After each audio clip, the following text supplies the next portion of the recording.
جو تقریب حضور سے صحابہ سے ثابت ہے ضرور کرو ضرور کرو ضرور کرو. عضوا علیہا بالنواجذ، اپنے دانتوں سے پکڑ لو اس کو. اور جو تقریب ثابت نہیں حضور سے اور صحابہ سے، یقیناً یہ کہیں باہر سے آئی ہے. یا تو ہمارا خاندانی پس منظر جو ہے، اکثر تو ہندوؤں سے مسلمان ہوئے، وہ سادات ہوں، صدیقی ہوں، فاروقی ہوں، عثمانی ہوں، وہی ہیں نا جو باہر سے آئے تھے. باقی تو اکثریت یہیں سے، وہ اپنا ہندوانہ پس منظر لے کر آئے. تو جس کا ثبوت صحابہ کے دور میں نہیں، وہ یقیناً باہر سے آئی ہوئی چیز ہے. اس میں پھر سادگی نہیں، اس میں کمی نہیں، جڑ سے کاٹو اس کو. اس بنیاد پر ہم نے 5 فیصلے کیے، ذرا سن لیجئے آپ بھی. اگر آپ کوئی سوشل ورک کرنا چاہیں اس کو عام کریں. نمبر 1، نکاح مسجد میں. حدیث موجود ہے، ترمذی شریف کی روایت، اعلنوا ھذا النکاح واجعلوہ فی المساجد. نکاح کا اعلان عام کیا کرو، مسجدوں میں منعقد کیا کرو. میں حیران ہوتا ہوں کیوں نہیں علماء کرام نے اس کی طرف توجہ دلائی. حدیث ہے.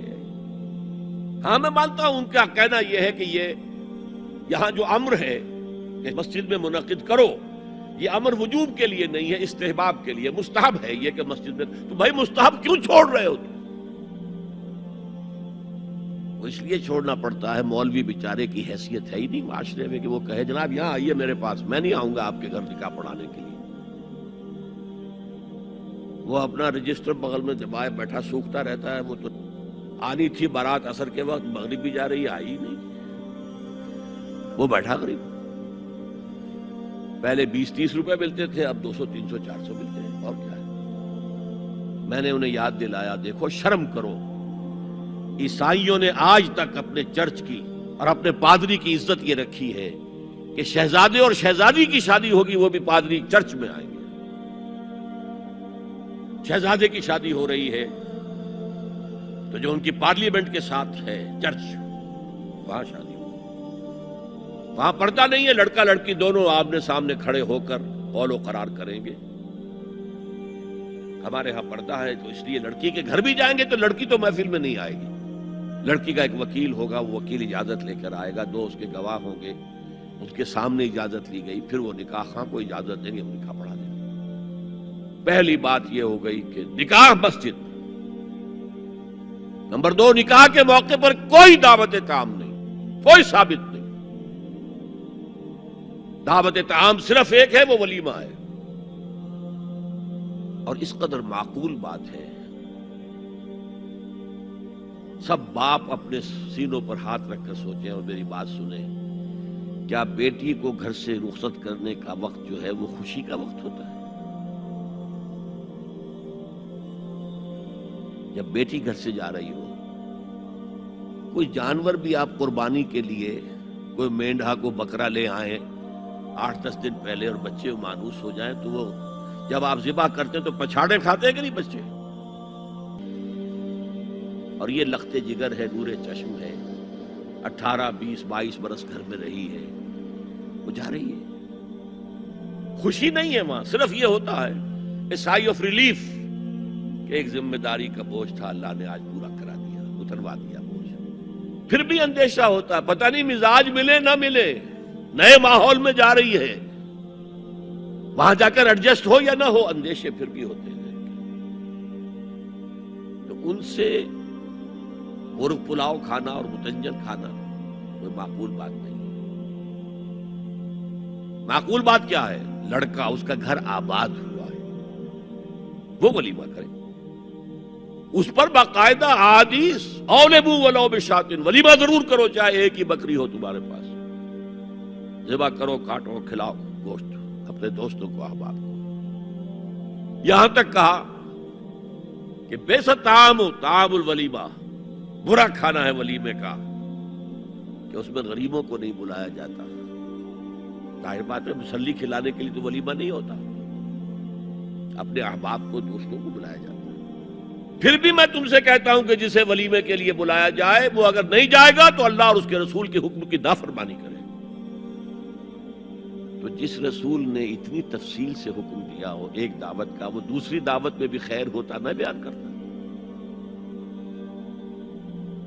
جب نکاح مسجد میں اور کوئی دعوت طعام نہیں تو بارات کا تصور خلاص. بارات کس بلا کا نام ہے؟ قرآن میں تو کوئی ذکر ہی نہیں، عربی میں یہ لفظ ہی نہیں. اجتماع طرفین مسجد میں ہوا، نکاح ہوا. لڑکی کو حضرت فاطمہ کو رضی اللہ تعالی عنہ کچھ خواتین جا کر چھوڑ آئی تھی اس حجرے میں جو ایک انصاری صحابی نے حضرت علی کو دیا تھا. ان کا تو کوئی گھر بھی نہیں تھا. کوئی حضرت علی آئے ہوں اور آ کر ودا کرا کے لے کے گئے ہوں.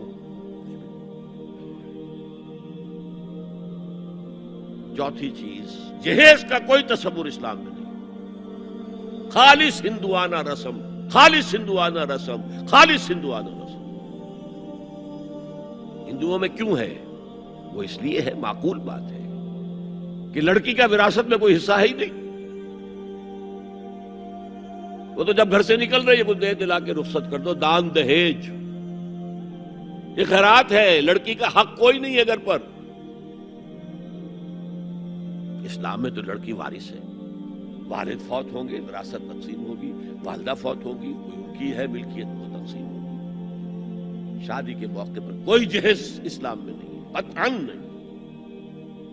غلطی سے حضرت فاطمہ کے جہیز کو جہیز کہہ دیا گیا. وہ جہیز کیا تھا؟ ایک پیسہ بھی حضور کے اپنی جیب سے نہیں تھا. اس شادی میں خاص بات کیا تھی کہ دولہا کے ولی بھی حضور ہی ہے. اور کون ہے؟ علی کا کون تھا مدینے میں؟ اور دلہن کے والد بھی حضور ہیں. اب حضور پوچھتے ہیں حضرت علی سے تمہارے پاس مہر دینے کے لیے کچھ ہے؟ عرض کیا میرے پاس تو کچھ نہیں. وہ فقراء صحابہ میں سے تھے. فرمایا مہر تو دینا ہے. تمہارے پاس ایک زرہ ہوتی تھی؟ جی ہاں زرہ تو ہے. انہوں نے یہ سمجھا زرہ تو جہاد کے لیے ہے، کوئی وہ دولت تو نہیں ہے. فرمایا جاؤ اسے بیچو یا گروی رکھ کے قرض لے کر آؤ. وہ گئے، حضرت عثمان نے خرید لی اور کچھ دنوں کے بعد واپس کر دی ہدیتاً. یہ زرہ میں ہدیہ آپ کو کر رہا ہوں. اس وقت اگر کہتے چھوڑو علی، کہاں تو لو میں پیسے دے دیتا ہوں تمہیں، تو ان کی طبیعت پر بار ہوتا. اس پیسے سے حضور نے کچھ پیسے گھر بھیجے اندر، دلہن کو ذرا تیار کر دو. اور کچھ پیسوں سے وہ ایک گدا جس میں کھجور کی کھال بھری ہوئی تھی اور 2 تکیے جس میں کھجور کی کھال بھری ہوئی تھی. ایک مشکیزہ، کنویں سے پانی تو لانا ہی ہے نا. ایک چکی، جو ہو یا گیہوں ہو پیسنا تو ہے نا. کوئی 1-2 برتن اور اللہ اللہ خیر صلی اللہ. یہ تھا جسے جہیز کہتے ہیں، جس میں ایک پیسہ بھی حضور کا شامل نہیں ہے. وہ حضرت فاطمہ کا مہر تھا جسے بنایا گیا. ورنہ مدینے ہی میں دوسری آپ کی صاحبزادی کا نکاح حضرت عثمان سے بھی ہوا. کہیں ذکر ہے جہیز کا؟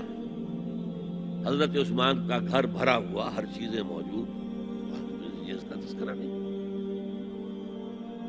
بہرحال یہ شادی کو آسان کرو، زنا کو مشکل بناؤ.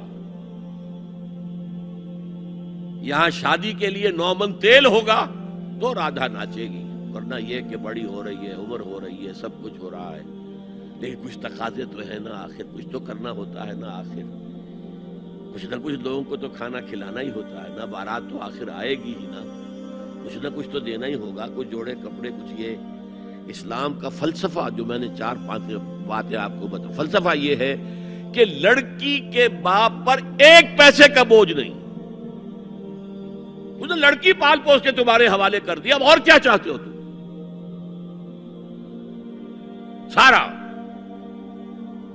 مرد آزماں، مرد آفرین، مرد کو چیلنج دیا ہے. تم مرد ہو، مہر تم دو گے. اور سب سے بڑھ کر کیا ہو رہا ہے آج کل بھی ہوتا ہے، وہ ہمارے ایک کچھ کام ہوتے ہیں اسلامی، وہ بھی ہے کچھ وہی ہندوانہ پس منظر.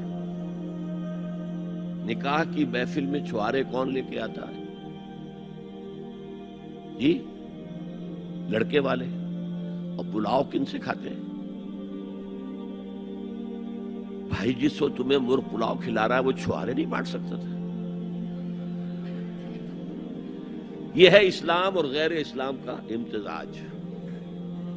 چھوارے لڑکے والے لے کر آئیں گے. اور پھر دعوت اڑائیں گے لڑکی والوں کی طرف سے. دین کی بات پھیلانا صدقہ جاریہ ہے. ثواب کی نیت سے ویڈیو کو شیئر ضرور کیجیے. جزاک اللہ.